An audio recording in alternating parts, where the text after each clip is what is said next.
कदर कोई वक्त नहीं है। हम उनके लिए टिश्यू पेपर से भी बदतर हैसियत रखते हैं। वो ये कह रहे हैं जज के सामने खड़े होके अदालत में कि हम तो आफिया से मिल भी रहे हैं, मुलाकात भी कर रहे हैं, हम तो ये भी कर रहे हैं, पैराग्राफ लिखा हुआ है मैं पढ़ लूं। लेकिन उनको ये तक नहीं पता था कि आफिया किस जेल में है। कह रहे थे कि वाशिंगटन डीसी में कहीं है, आफिया एफएमसी कार्सवेल में है जो कि टेक्सास में है।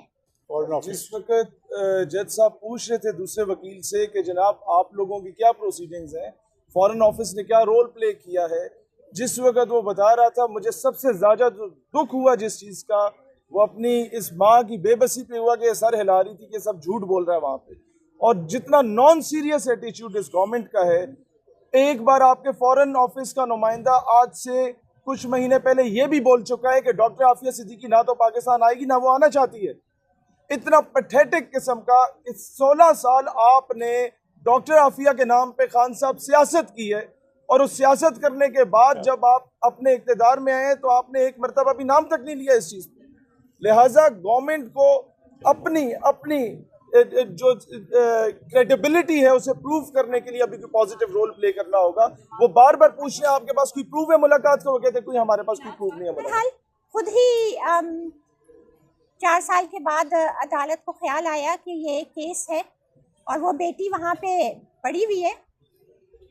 मुझे अफसोस इस बात का हुआ, अफसोस भी हुआ और एक तरह से मेरे ख्याल से अच्छा भी हुआ कि पूरी कौम ने ये देखा कि हमारी फॉरेन ऑफिस एक आम पाकिस्तानी के लिए, हमारी गवर्नमेंट के लिए एक आम पाकिस्तानी, पाकिस्तान की इज्जत और पाकिस्तान की डिग्निटी ऑफ ऑनर की कोई कहाँ डीसी कहाँ टेक्सास।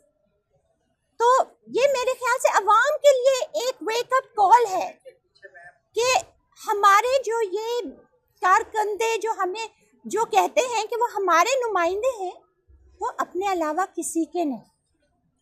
और मैं बहुत मशकूर हूँ इस कोर्ट की कि और जज साहब की कि उन्होंने भी इस बात को महसूस किया और उन्होंने कहा कि उन्होंने भी ये देखा कि ये इतने कैजुअल एक इंसान की ज़िंदगी, और ये इंसान की नहीं, पाकिस्तान की इज्जत और वक़ार का मामला है और पाकिस्तान से ही अगवा किया गया है, एक शर्म का कलंक का टीका है। और आपको कोई आपके माथे पे एक बल नहीं, आपकी आंख में एक आंसू नहीं, आपके दिल में एक जुम्बिश भी नहीं।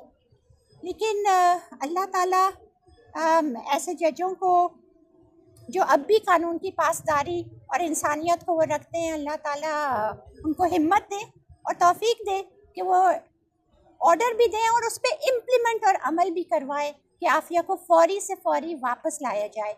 एक दूसरी चीज़ मैं कहूँगी कि 4 साल हो गए जब पिछली बार यहाँ पे केस लगा था ना, और जज साहब ने जब ऑर्डर दिया था उस वक्त आफिया से बात कराई थी।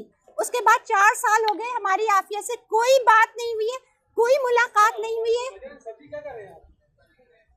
कोई बात नहीं हुई है और कोई मुलाकात नहीं हुई है। हमें ये नहीं पता, हमें प्रूफ ऑफ लाइफ चाहिए। उस जेल में जिसमें आफिया है उसमें कोविड फैला हुआ है, रैम्पेंट है, उसमें 600 प्रिजनर्स ने लॉ सूट्स फाइल किए हैं कि इस बुरी हाल से रखा हुआ है, they are treated worse than dogs. लेकिन हमारे जितने फॉरेनर्स थे उस जेल में, हर जेल में उनकी गवर्नमेंट्स ने उनको लेकर उनको क्वारंटीन अपनी एम्बेसीज में किया और आधों ने अपनी एम्बेसी से अपने मुल्क भेज दिया। लेकिन हमारे मुल्क ने ऐसा कुछ नहीं किया। शेयर करती ना, वो कहते हैं मुलाकात कर रहे हैं लेकिन उसके घर वालों को कुछ नहीं बता रहे। उसकी बीमार माँ को फोन करके कहते हैं माफिया को मिले हैं, वो कहती है मुझे बात तो करा दो, कहते हैं कि वो हम करा देंगे। हमें क्या पता वो जिसको मिलने वो आफिया भी है या नहीं। हमारे पास तो वहाँ से लोग आए जो कह रहे हैं कि वो किसी और को सामने रख देते हैं। आफिया के साथ तो उसके दिमाग पे एक्सपेरिमेंट कर रहे हैं। उसका जो इतना ज़हीन दिमाग था वो MK अल्ट्रा होता है, उसके साथ तो ये इस तरह के टॉर्चर कर रहे हैं। हमें यहाँ तक इतलात दी हैं, लोगों ने बाकायदा पूरा प्रूफ के साथ दिया है। लेकिन हम ऐसी चीज़ वो नहीं कह सकते जब तक हमारी गवर्नमेंट हमारे साथ